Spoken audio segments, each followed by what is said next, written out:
Usai memanen padi, masih ada satu lagi kegiatan warga yang bisa dilakukan di petak-petak sawah.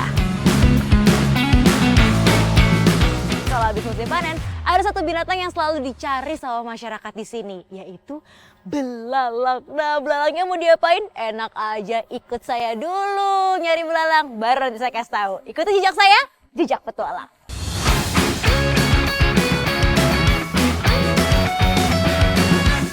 Belalang menjadi hama padi musuh petani. Tak heran jika masyarakat semangat berburu belalang untuk melindungi tanaman padi mereka. Zat, ya.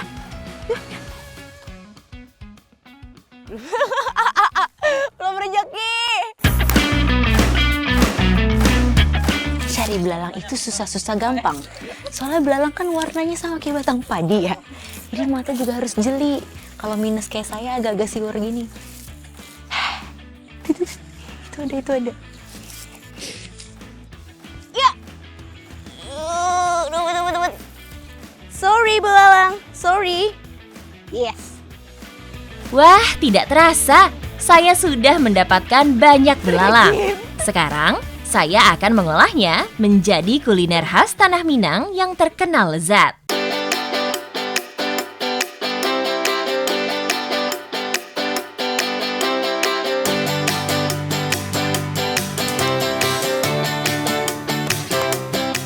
Hari ini saya sama Ibu Sinai mau masak rendang. Nah, kalau di kampung saya, Bekasi, yang dimasak rendang itu biasanya daging sapi. Nah, kalau di sini kita mau masak rendang tadi pakai bilalang yang udah saya ambil di sawah nih. Banyak banget kan tuh.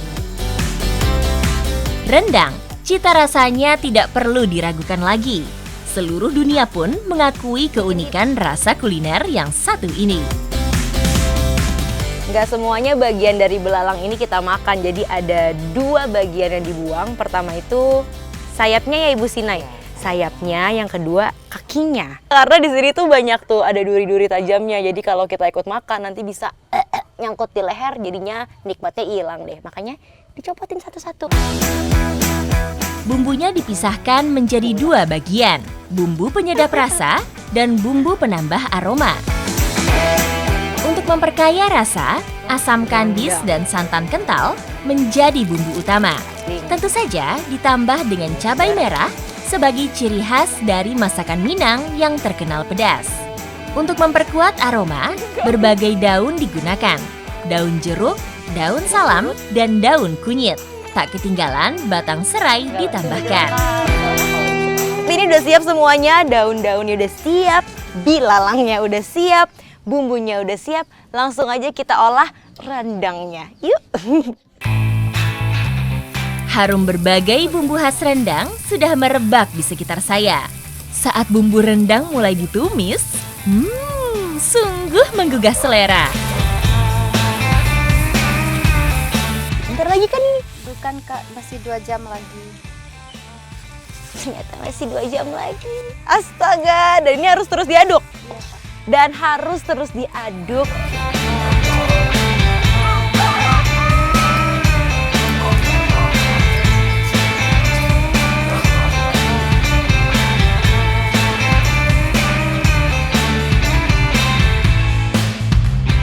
Bagi yang memiliki alergi, harus berhati-hati saat mengonsumsi belalang.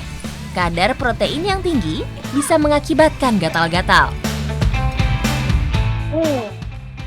Setelah dicampur sama nasi hangat, terus diaduk jadi satu adonannya, rasanya lebih enak, lebih lama bana. Anget nasinya, krenyes-krenyes di mulut, apalagi belum makan siang, pas banget. Makanya besok kalau mau cobain rendang dengan sensasi yang beda, wajib datang ke Desa Sisawa, terus cari yang namanya Ibu Sinai, ahli membuat rendang bilalang. Terus ikuti jejak saya, jejak petualang. Akibat banjir yang melanda, Danau Singkarak sempat terlihat penuh dengan gelondongan kayu yang hanyut. Material banjir dan longsor juga membuat danau terbesar kedua di Sumatera Barat ini terlihat sangat keruh. Padahal, dulu danau ini menjadi mata pencaharian warga. Saat mengunjungi tempat ini beberapa tahun silam, Tim Jejak Petualang juga pernah merasakan indahnya danau ini.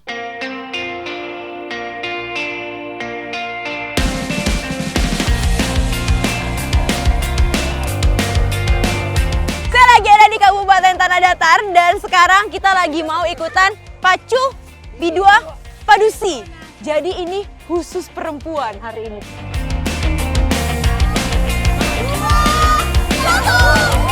Profesi masyarakat yang mayoritas sebagai nelayan membuat keberadaan sampan sudah tidak asing lagi di Danau Singkarak. Balap sampan kali ini begitu unik dan berbeda karena hanya diikuti perempuan. Iya, perempuan. Di Tanah Minang lumrah bagi kaum perempuan untuk mengikuti balap sampan.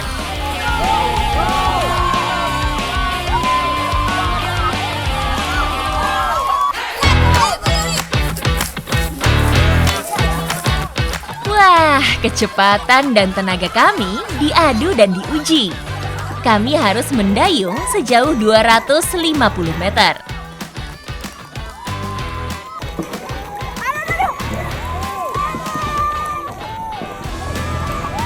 Sambil mendayung, saya tidak boleh lengah karena saya juga bertugas untuk mengontrol posisi lawan. Wah, benar-benar seru sekali.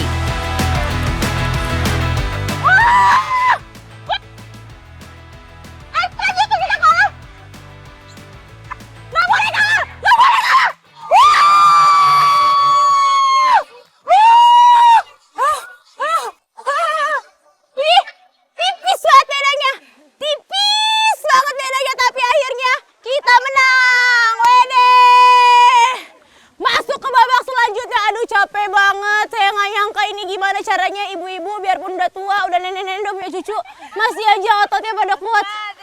Wih.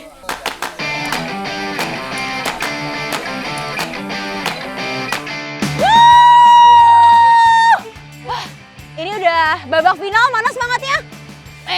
Salah, ini kan grup lawan saya, salah. Mana semangatnya ibu? Ini beda, jadi final itu nanti jaraknya bakal 1,5 kali lipat lebih jauh. Jadi ikuti jejak saya, Jejak Petualang.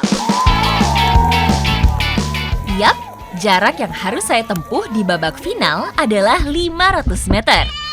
Dengan sisa-sisa tenaga yang ada, kami terus berusaha mengalahkan lawan. Bunda. Jadi ada dua fungsi, saya di depan itu harus jadi tenaganya. Nah, yang di belakang fungsinya jadi pengendali.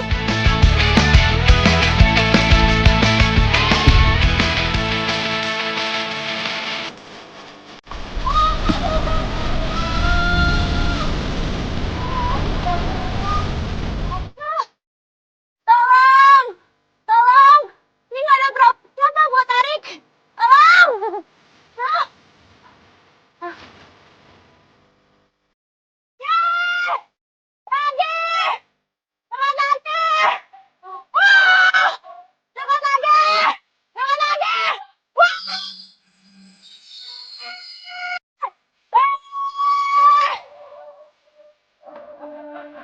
Ngomong ke kameranya, aduh ngomong apa ya, udah capek. Capek banget, semua tenaga udah saya sama Ibu Yuli keluarin. Terima kasih buat doanya, restunya sehingga tim Singkang bisa menang. Amin. Ikuti jejak saya, Jejak Petualang.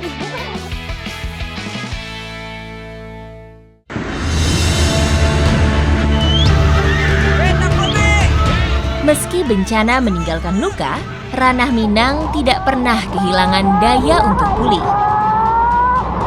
Allahu Akbar, la ilaha illallah, Sumatera Barat pernah indah dan akan indah kembali bersama tangan-tangan yang menjaganya.